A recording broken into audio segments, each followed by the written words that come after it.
Olá, meus irmãos, graça e paz do Senhor Jesus. Eu gostaria de fazer uma breve meditação da palavra de Deus aqui em 1 Samuel, capítulo 16. Diz assim, vamos ler alguns versículos. Disse o Senhor a Samuel: Até quando terás pena de Saul, havendo eu rejeitado, para que não reine sobre Israel? Enche um chifre de azeite e vem. Enviar-te-ei a Jessé, o belemita, porque dentre os seus filhos me provide um rei. Disse Samuel: Como irei eu? Pois Saul saberá e me matará. Então disse o Senhor: Toma contigo um novilho e dize: Vim para sacrificar ao Senhor. Convidarás Jessé para o sacrifício e eu te mostrarei o que hás de fazer e ungir-me-ás a quem eu te designar. Fez, pois, Samuel o que dissera o Senhor e veio a Belém. Saíram-lhe ao encontro os anciãos da cidade, tremendo, e perguntaram: É de paz a tua vinda? Respondeu ele: É de paz. Vim sacrificar ao Senhor. Santificai-vos e vinde comigo ao sacrifício. Santificou ele a Jessé e seus filhos e os convidou para o sacrifício. Sucedeu que, entrando eles, viu Eliabe e disse consigo: Certamente está perante o Senhor o seu ungido. Porém o Senhor disse a Samuel: Não atentes para a sua aparência, nem para a sua altura, porque o rejeitei. Porque o Senhor não vê como vê o homem vê o exterior, porém o Senhor vê o coração. Bem, queridos, nesta leitura nós descobrimos algumas coisas interessantes.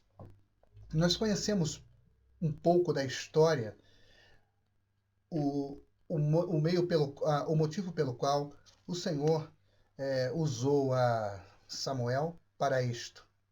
Saul, o rei, havia sido eleito praticamente por pressão do povo. Se nós vamos à Bíblia, nós vamos ver que Saul, ele foi ungido rei, e ele tinha algumas características. Era um homem muito alto, era um homem bonito, mas aquele homem tinha características. Se nós começamos a ler por todo o livro, ou parte do livro de 1 Samuel, nós vamos ver que Saul era um homem covarde, era um homem que não tinha liderança, era um homem que não sabia usar da autoridade. E este homem começou depois a cometer vários erros de desobediência a Deus, principalmente. E isto levou ao fracasso. Então o Senhor fala a Samuel, ordena a Samuel, melhor dizendo, que Samuel fosse a Belém para ungir um novo rei. E este rei seria segundo o coração de Deus, segundo a vontade de Deus. E é interessante que acontece o fato: Samuel chega à casa de Jessé, em Belém, e aparece o primeiro filho, Eliabe. E Samuel pensou consigo: certamente está perante o Senhor o seu ungido. Mas o Senhor falou a Samuel. Você diz aqui: porém o Senhor disse a Samuel: não atentes para a sua aparência, nem para a sua altura, porque o rejeitei. Porque o homem não vê como vê o homem. O homem vê o exterior, porém o Senhor o coração. Agora observe bem, eu estava analisando hoje um canal que eu gosto de ver muito no YouTube, de um senhor em Israel que mostra os lugares bíblicos, os eventos bíblicos. Ele é judeu, e ele hoje falava de Saul e Davi. A diferença entre ambos, o que os diferenciava, quais eram as suas características. E uma delas é exatamente esta, que ele menciona a estatura de Saul. E ele dá uma interpretação muito interessante, que a estatura na Bíblia, na verdade, ela demonstra coisas más, coisas ruins.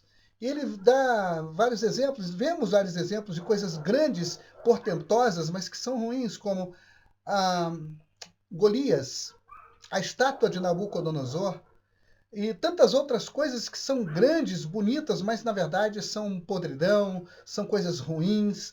E Aqui, no caso de Saul, ele foi escolhido porque ele é um homem alto. Então, as pessoas sempre elas veem a aparência física, elas sempre veem a estatura. Quanto maior o homem, talvez maior o seu poder de dominar, talvez o maior a sua autoridade. E não era assim. E Samuel, estando na casa de Jessé, ele viu Eliabe entrando e pensou consigo, disse consigo, certamente está perante o Senhor o seu ungido. Mas Deus disse, não, eu não quero coisas grandes, eu não quero coisas aparentemente bonitas e visíveis. Eu quero um homem segundo o meu coração. E o Senhor disse a Samuel, o homem vê o exterior. O homem não tem a capacidade de ver como Deus vê. O homem não tem a capacidade de escolher como Deus escolhe. Diz aqui o homem vê o exterior, porém o Senhor vê o coração. Isto é maravilhoso. Como Deus olha para o coração do homem, como Deus examina o coração do homem. E aqui, quando nós vamos folheando a Bíblia, este mesmo homem, segundo o coração de Deus, Davi, mais adiante, eu não sei quantos anos depois, Davi compôs o Salmo 139, mas ele começa a falar exatamente da onisciência de Deus, que Deus olha o homem de uma maneira impressionante, como ninguém é capaz de ver. Então ele vai dizendo, o Senhor me sonda, o Senhor me conhece, para onde me ausentarei? Se eu for para tal lugar, Deus vai estar ali. E ele vai dizendo coisas, ele diz, pois tu me formaste no meu interior, e eu te dou graças, Senhor. Ele vai falando deste olhar de Deus, este olhar que vai lá no âmago do homem, lá no interior do homem. Mas agora observe bem, ele diz no versículo 23, sonda-me, ó Deus, e conhece o meu coração, prova-me e vê, prova-me e conhece os meus pensamentos, vê se há em mim algum caminho mau e guia-me pelo caminho eterno. Olha, saiba que o Senhor está olhando o nosso coração. O Senhor está olhando as intenções do nosso coração. Deus não está nada preocupado com a nossa aparência. Deus não está nada preocupado se cantamos bem, se tocamos bem, se pregamos bem, se ensinamos bem. Deus está, sim, olhando o nosso coração. Talvez aos olhos de Samuel, Davi fosse a pessoa menos preparada ou qualificada para ser o novo rei de Israel. Mas Deus o conhecia. O Senhor nos conhece. A Bíblia diz que o Senhor está perto daqueles que o invocam. O Senhor conhece o nosso coração.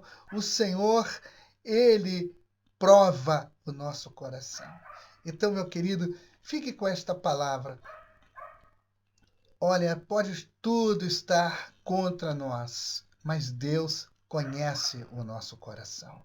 Assim que Deus abençoe a sua vida, que Deus abençoe a sua vida rica, abundante e poderosamente, no nome do Senhor Jesus.